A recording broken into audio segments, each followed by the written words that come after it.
අපන්නක ජාතකය. බොහෝ ඈත අතීතයේ සැවැත් නුවර කියන වෙළඳාමේ දියුණුම නගරේ බෝධිසත්වයන් වහන්සේ ඉපදිලා හිටියා. උන්වහන්සේ හිටියේ පොහොසත් ඥානවන්ත වෙළෙන්දෙක් විදිහට. උන්වහන්සේට තිබුණේ හරිම දුරදිග බලන නුවණක්. ඒ කාලේ දුර රටක තිබුණු ලාභදායී උත්සවයකට යන්න උන්වහන්සේ සූදානම් වුණා. මේ උත්සවය ගැන ආරංචිය පැතිරුණාම තවත් වෙළෙන්දන් කණ්ඩායම් දෙකක් ඒ ගමනට ලෑස්ති වුණා. එක් කණ්ඩායමක් රථ 10කින් සමන්විත වුණා. ඥානවන්ත වෙළෙන්දා එක් කණ්ඩායමකට නායකත්වය දුන්නා. මෝඩ වෙළෙන්දෙක් අනිත් කණ්ඩායමට නායකත්වය දුන්නා. මේ වෙළෙන්ද දෙන්නම හමු වුණා. ඔවුන් දෙදෙනාටම යන්න තිබුණේ හරිම භයානක ගමනක්. ඒ තමයි සැතපුම් ගණනාවක් පුළුල් වූ ජලය නැති කාන්තාරයේ හරහා ගමන් කිරීම. මේ කාන්තාරයේ හරියට වැලි සාගරයක් වගේ. එහි වතුර බිඳක්වත් තිබුණේ නැහැ.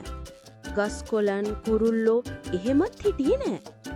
ඒක පහු කරන්න පුරවන් වුණේ රාත්‍රී කාලයේදී. අහසේ තරු බලාගෙන ගමන් කරලා විතරයි. කාන්තාරේ මායිමට ආවම කණ්ඩායම් දෙකම කඳවුරු බැඳා.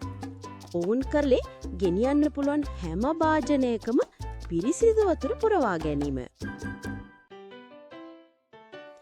ඥානවන්ත වෙළෙන්දා යාගේ කණ්ඩායම එකතු කරලා මෙහෙම කිව්වා. දරුවනි, අපි මේ කාන්තාරේ පහු කරලා ඉවර වෙනකම් ඔයාලට පේන කිසිම වතුරක් විශ්වාස කරන්න එපා. මේ කාන්තාරේ පුරාම තියෙන්නේ මුලා කරන මායාවන්. අපිට ජීවත් වෙන්න තියෙන එකම දේ අපි ගෙනියන මේ වතුර විතරයි. මේ කතාව ඇහුණාම මෝඩ වෙළඳාට hina ගියා. මේ තරම් බය වෙන්න දෙයක් නැහැ. අපි අපේ විදිහට යමු. සමහර විට අපිට වතුර හොයාගෙන යන්න පුරියම් කෙටි මාර්ගයක් හම්බ වෙයි කියලා එයා කිව්වා. ඒ නිසා කණ්ඩායම් දෙකම වෙන වෙනම කාන්තාරයට ඇතුළු වුණා. දෙවන දින රාත්‍රියේ මෝඩ වෙළඳාගේ කණ්ඩායම කාන්තාරයේ මැදට ඇවිත් හිටියා. ඒ වෙලාවේ ඔවුන් ඉදිරියේ විශාල මුලාවක්, මිත්‍යා දෘෂ්ටියක් නිර්මාණය වුණා. මේක කාන්තාරයේ හිටපු යක්ෂයෙක් හදපු දෙයක්. යක්ෂයා මිනිසෙක්ගේ වෙස් අරගෙන ඇවිත් හයියෙන් කෑ ගැහුවා.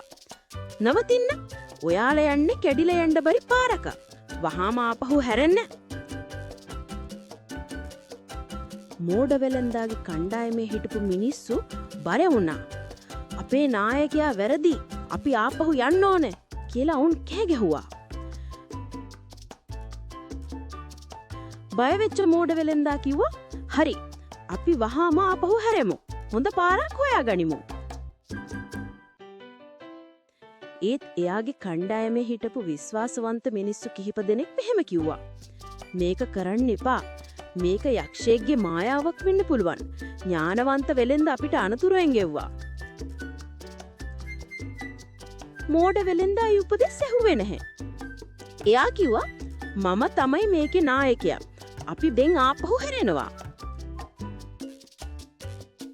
ඥානවන්ත වෙළෙන්දා දුරතියාම දැක්කා අනිත් කණ්ඩායම හැරියෙනවා. "මිත්‍රයා, මේ කුමන පිස්සුමක්ද? එයි ඔයාලා ආපහු හැරෙන්නේ."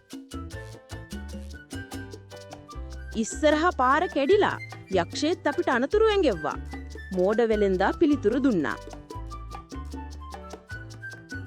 "ඒ කිසිම දෙයක් නෙවෙයි. ඒක කාන්තාරයේ මුලාවක්, වංචනාවක්." ඥානවන්ත වෙළෙන්දා කිව්වා. ඒත් මෝඩ වෙළෙන්දා අයාගේ තීරණය වෙනස් කළේ නැහැ. ඒ නිසා ඥානවන්ත වෙළෙන්දා කිව්වා, "එහෙනම් ඔයාලා පරිස්සම් වෙන්න ඉන්න. අපි නම් ඉදිරියටම යනවා." මෝඩ වෙළෙන්දාගේ කණ්ඩායම මුලාවට අසු වී ආපසු හැරුණා. ඔවුන් හිතපු තැන්වල වතුර බිඳක්වත් තිබුණේ නැහැ. ඔවුන් අධික මහන්සියට පත් වෙලා බලාපොරොත්තු රහිත වෙලා බියෙන් තති ගත්තා. මිනිස්සුයි සත්තුයි වතුර හොයමින් එහා මෙහා දුවන්න පටන් ගත්තා. නමුත් නිෂ්ඵල වුණා. එකිනෙක ජලය නැටිකමින් ඔවුන් වැටුණා. ටික වෙලාවකින් මෝඩ වෙලෙන්දා සහ එයාගේ මුළු කණ්ඩායමම කාන්තාරයේ මැදදී විනාශ වුණා.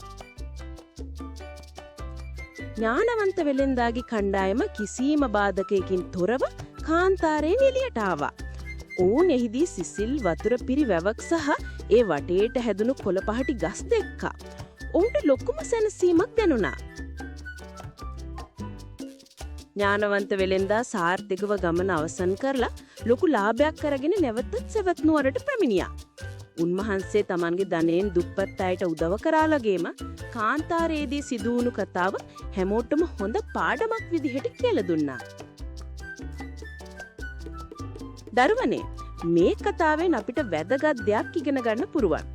ඒ තමයි ඥානවන්තයන්ගේ උපදෙස් ඇසීම සහ හොඳට කල්පනා කරලා තීරණ ගැනීම ඉතාමත් වැදගත්.